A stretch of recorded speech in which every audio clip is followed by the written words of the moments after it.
सब कुछ ठीक चल रहा था, लेकिन फिर एक दिन अचानक कुछ अंग्रेज़ शिकारी इनके कबीले की तरफ आते हैं। इनके पास जदीद तरीन असलहा था और वो अकोन और आलिया के कबीले पर हमला करके इसे तबाह और बर्बाद कर देते हैं। वो सैकड़ों की तादाद में अफ्रीकी सियाह फामों को पकड़कर गुलाम बनाते हैं और इन्हें बेचने के लिए लागोर से अमेरिका ले जाया जाता है।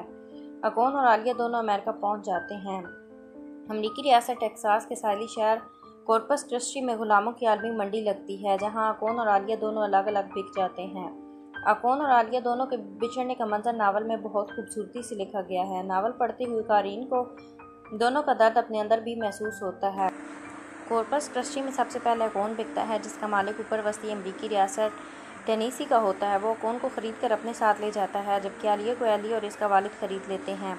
एली, जिसका पूरा नाम एलिसन ब्राउन होता है, यह हमारी इस दास्तान दी आलिया का हीरो होता है, जो अपने वालिद ब्राउन के साथ कुछ गुलाम खरीदने के लिए कॉर्पस क्रिस्टी आता है। एली को आलिया पसंद आ जाती है और वो अपने वालिद से ज़िद करके आलिया को ख़रीद लेता है। यहाँ कॉर्पस क्रिस्टी के गुलामों की मंडी में आलिया के जिस्म पर गर्म लोहे की मदद से नंबर प्लेट दाग की जाती है और उसके कागजात एली के नाम पर बन जाते हैं। एली 18 साल का एक नौजवान लड़का है, जिसने अभी अभी कानून की तालीम मुकम्मल की होती है।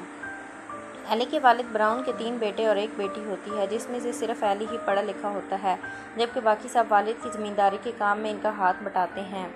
ये फैमिली आस्टन शहर के मुज़ाफ़ात के एक बर्नेट की होती है।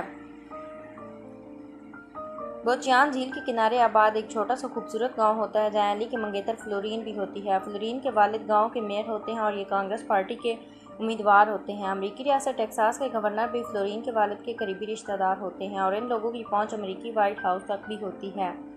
फ्लोरीन के वालिद की ख्वाहिश होती है कि एली फ्लोरीन से शादी करके वाइट हाउस चली जाए। वो अपने करीबी तल्लुकात की मदद से एली को नौकरी वाइट हाउस में लगा सकता था।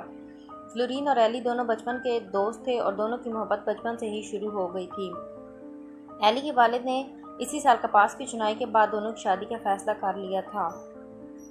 वो दोनों कपास की फसल के बाद शादी कर लेते और वाइट हाउस चले जाते। दोनों की बचपन की मोहब्बत पाया तकमील को पहुंचने वाली थी, लेकिन फिर दरमियान में आलिया आ गई।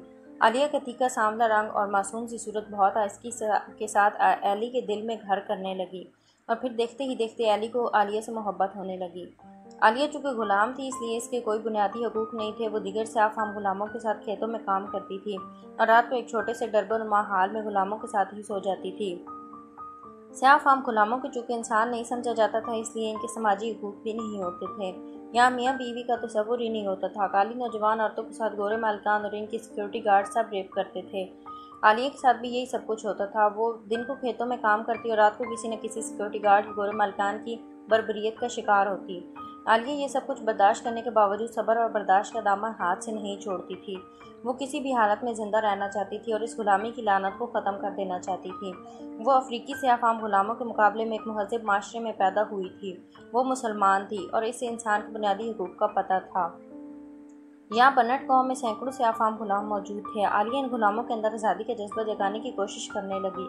वो इन गुलामों को इस्लाम से भी रोशनास करवाती। सियाह फाम गुलामों को इस्लाम की तालीमात बहुत मुतासिर करती थी और वो नहायत राजदारी के साथ इस्लाम भी कबूल करने लगते थे।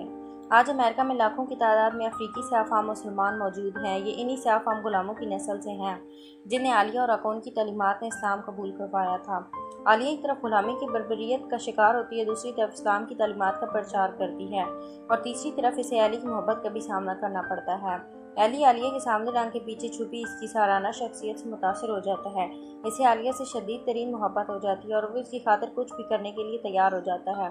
वो आलिया से अपनी मोहब्बत का इजहार करता है, लेकिन दोनों का मिलना नामुमकिनात में से एक था। अमरीकी कानून में किसी से अफाम की शादी मुमकिन ही नहीं थी। एली की आलिया से शादी नहीं हो सकती थी। अमेरिका समाज और कानून गुलामों को खरीदने, बेचने, मारने और हर किस्म का गैर इंसानी तशद्दुद करने की इजाज़त देता था, लेकिन शादी नहीं हो सकती थी। एली आलिया के इश्क में बिल्कुल फना हो जाता है। इसे आलिया के सिवा और कोई चीज़ नज़र ही नहीं आती। वो खुदकुशी करने की कोशिश करता है, लेकिन आलिया इसे बचा लेती है। वो इसे कहती है, एली, इश्क की आखिरी मंजिल खुदकुशी नहीं होती। कामिल इश्क वही होता है जब आशिक महबूब के रंग में रंग जाता है। तुम्हें मुझसे मोहब्बत है तो मेरी कौम से भी मोहब्बत करो। मैं और मेरी कौम का दर्द और बेबसी तुम भी महसूस करो। हमारे जज्बात को समझने की कोशिश करो। एली आलिया की बात समझ जाता है। वो अपना घर छोड़ देता है और आलिया और दूसरे गुलामों के साथ डेरे पर ही रहने लगता है। वो इन्हीं के साथ साथ उठता बैठता और काम करता है। कपास की चुनाई के दौरान इसका गोरा रंग काला पड़ जाता है। इसके हाथ पैर फट जाते हैं। सियाह फाम गुलामों के साथ काफ़ी महीनों तक रहने के बाद एली को गुलामों का दर्द और बेबसी अपने अंदर भी महसूस होने लगती है। वो कोड़ों से छिलती गुलामों को देखता है। सर्दियों की सर्द रात में बगैर कपड़ों के दरख्तों के साथ जानवरों की तरफ बंधे गुलामों को देखता है।